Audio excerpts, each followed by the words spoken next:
नमस्कार दोस्तों, स्वागत है आपका अपने चैनल सिविल ट्रेनर में एक और नई घर बनाने से रिलेटेड वीडियो के साथ।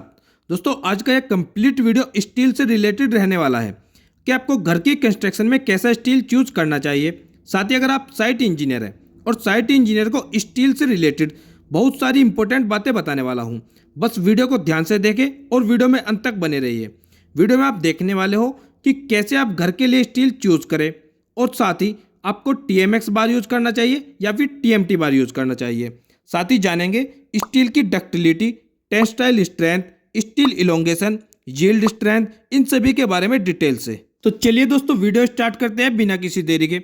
दोस्तों मैं सबसे पहले आपको बता देना चाहता हूं कि यह कोई प्रमोशन वीडियो नहीं है, यह सिर्फ आपकी नॉलेज के लिए ही बनाया गया है। तो दोस्तों इसमें मैं आपको 3 से 4 ऐसे ब्रांड बताने वाला हूं जिन पर आप ज़्यादा फोकस करेंगे तो बहुत ही अच्छा रहेगा, चाहे आप घर की कंस्ट्रक्शन कराएं या फिर आप कोई भी अगर अन्य कंस्ट्रक्शन काम करा रहे हैं तो भी। तो सबसे पहले बात करते हैं बहुत ही भरोसेमंद स्टील टाटा स्टील की। तो घर में या फिर किसी भी कंस्ट्रक्शन में आप गारंटी के साथ कोई भी प्रॉब्लम नहीं होगी अगर आप इस स्टील का यूज़ करते हैं तो। वैसे जिंदल, पैंथर, विजाक यह सभी कंपनी का सरिया भी आप यूज़ कर सकते हैं, कभी भी कोई प्रॉब्लम नहीं होगा क्योंकि यह गवर्नमेंट ऑथराइज कंपनी है। और बाकी लोकल स्टील तो स्क्रैप वगैरह से बनता है जो कि 1, 2 या 3 मंजिला घर के लिए तो फिर भी ठीक है, लेकिन अगर आप हैवी कंस्ट्रक्शन जैसे हाई राइज बिल्डिंग या ब्रिजेस वगैरह या फिर रेलवे के सभी कामों में आपको गवर्नमेंट ऑथराइज जैसे ब्रांड का सरिया ही यूज करने को मिलेगा। तो आपको घर में कौन सा सरिया यूज करना चाहिए और कौन सा सरिया यूज नहीं करना चाहिए आपको स्टेप बाय स्टेप बताऊंगा और टेक्निकली भी सभी बातें आपको बताते चलूंगा। अब दोस्तों जो मैंने आपको यह नाम बताए हैं टाटा, जिंदल, पैंथर, विजाक, VIZAG विजाक, तो इनका स्टील आपको थोड़ा महंगा भी पड़ता है एज पर compare to local brand. So overall बात करूं, अगर आप 1, 2 या फिर 3 मंजिला तक घर बनाना चाहते हैं और कॉस्ट कटिंग करना चाहते हैं तो इसमें आप लोकल ब्रांड का सरिया यूज कर सकते हैं। इसमें भी ध्यान रखने वाली बात है कि इसमें आपको FE 500 या फिर FE 500 SD ग्रेड का ही सरिया यूज करना चाहिए।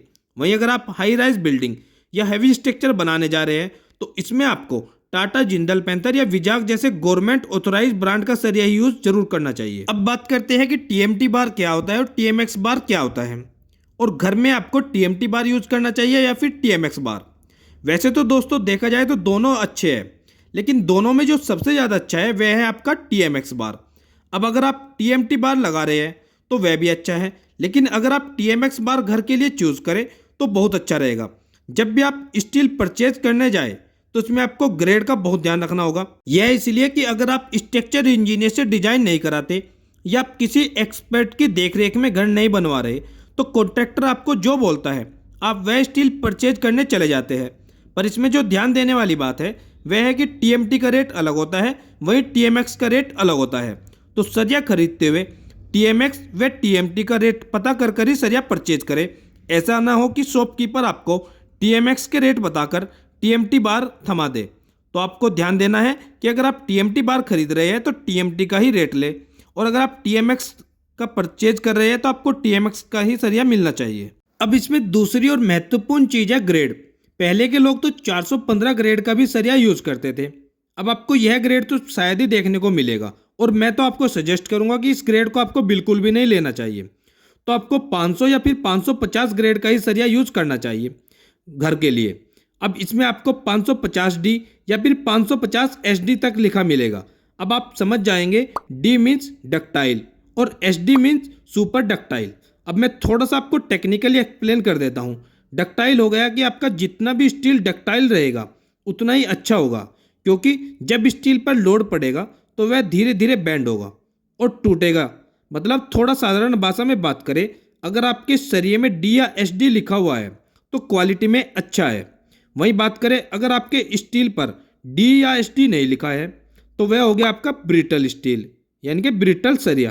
तो ब्रिटल स्टील क्या होता है, यह लोड तो बहुत अच्छे से उठाता है, पर जब भी स्टील की कैपेसिटी यानी कि लोड बेरिंग कैपेसिटी से ज़्यादा लोड हो जाता है तो यह एकदम से टूट जाता है। अब मैं आपको इसको थोड़ा सिंपली एक्सप्लेन कर देता हूँ कि जो आपका प्लास्टिक होता है अगर आप उस पर लोड डालते हैं तो वह धीरे धीरे बैंड होगा, यानी कि वह आपको पहले ही बता देगा कि वह टूटने या मुड़ने वाला है।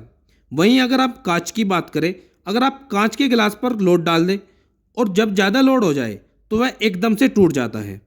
वैसे ही स्टील में होता है।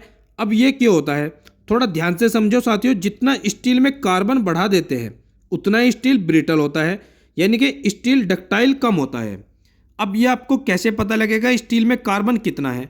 तो इसका एक सर्टिफिकेट होता है दुकानदार के पास भी, और आप इजीली गूगल पर भी देख सकते हो। अब मैं आपको बता दूं कि टीएमटी व टीएमएक्स इन दोनों में किस स्टील में कम कार्बन होता है, तो वह है टीएमएक्स बार। टीएमएक्स बार में कम कार्बन होता है, तो टीएमएक्स बार में अप्रोक्स 0.15% यानी कि 0.15%। वहीं टीएमटी बार में कार्बन की मात्रा 0.25 से 0.30% तक रहती है। तो जितना कम कार्बन जिस स्टील में होता है वह स्टील अच्छा होगा। टीएमटी व टीएमएक्स की तुलना करें तो टीएमएक्स में कार्बन की मात्रा कम पाई जाती है टीएमटी के मुकाबले। अब बात करते हैं स्टील इलोंगेशन की। तो साथ ही आपको स्टील की इलोंगेशन के बारे में भी जरूर ध्यान रखना है। अब इलोंगेशन क्या है?